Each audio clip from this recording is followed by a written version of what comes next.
हिंदुस्तान के लोगों, इतिहास कभी दूसरी बार माफ नहीं करता, विनाश कर देता है। अगर आप नागरिकता कानून पर मोदी का विरोध कर रहे हैं तो ये वीडियो जरूर देखिए।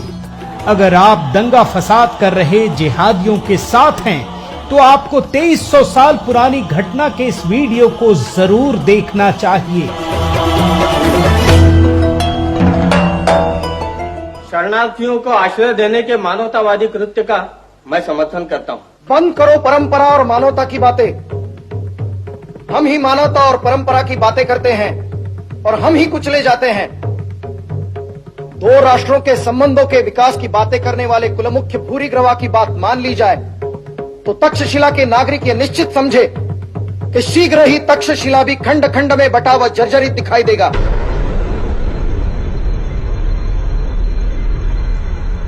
शरणार्थियों की ये समस्या ईसा पूर्व 327-26 की है, जब सिकंदर विश्व विजय करता हुआ भारत की तरफ आ रहा था और पश्चिमी सीमा पर सटे देशों के नागरिक भारत में शरण लेने के लिए आ रहे थे। उस समय आंभी कुमार तक्षशिला के राजा थे। तब भी शरणार्थियों को लेकर उनकी सभा में जोरदार बहस हुई थी।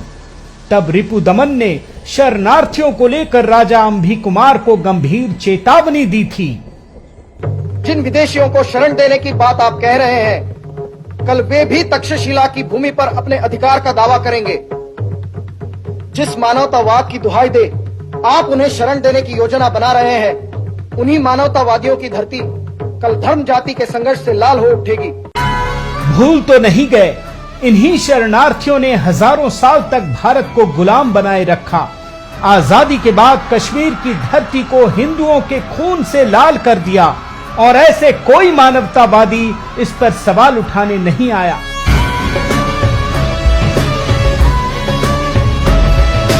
भारत के भीतर कश्मीर का अपना अलग झंडा और अपना संविधान जो हिंदुओं का विनाश करता रहा।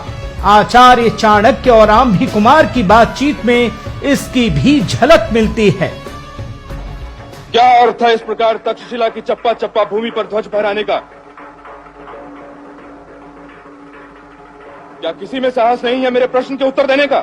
अपने ही भूमि पर अपने ही राष्ट्रीय ध्वजों को देखकर आश्चर्य होता है कुमार, पर जब अपनी ही भूमि पर यवनों का ध्वज देखोगे तब क्या होगा आंभी कुमार? इतिहास गवाह है कि हिंदुस्तान ने सबको गले लगाया। जब जब संघर्ष का समय आया, अधिकतर मौकों पर हमने मानवतावाद का रास्ता अपनाया, त्याग का रास्ता अपनाया। जो बात अर्जुन भगवान कृष्ण के समक्ष कहते रहे, हमने 1947 में ठीक वैसा ही किया। ये तो बड़े खेद की बात है कि भूमि के एक टुकड़े के लिए हम लोग कुलनाशक बनने को तैयार हो गए। हे शांति देव, यदि सब कुछ खोकर भी मुझे शांति मिले और मैं कुल के नाश के पाप से बच जाऊं तो यह शांति बहुत सस्ती है केशव, यह शांति बहुत सस्ती है। याद रखिएगा, मानवतावाद से स्वीकार की हुई शांति से कभी शांति नहीं मिलती। यही वजह है कि पाकिस्तान और बांग्लादेश में अल्पसंख्यकों की आबादी कम होती चली गई और हिंदुस्तान में अल्पसंख्यकों की आबादी बढ़ती चली गई। हम पड़ोसी देशों के हिंदू शरणार्थियों के साथ अमानवीय होते चले गए और रोहिंग्या मुसलमानों को सारे गैर कानूनी हक देते चले गए। 2300 वर्ष पहले भी एनआरसी और नागरिकता कानून जैसी स्थिति को लेकर बहस हुई थी। तब क्या हुआ था, ये सुनिए। धर्म व जाति के नाम पर परंपराओं को कलंकित मत करो रिपुदमन।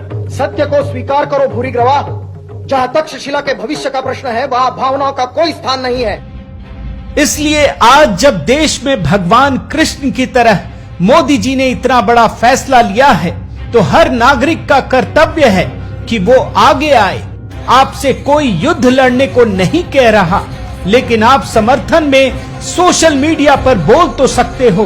कोई ऐसा संकेत तो दिखा सकते हो कि आप मोदी जी के साथ हो।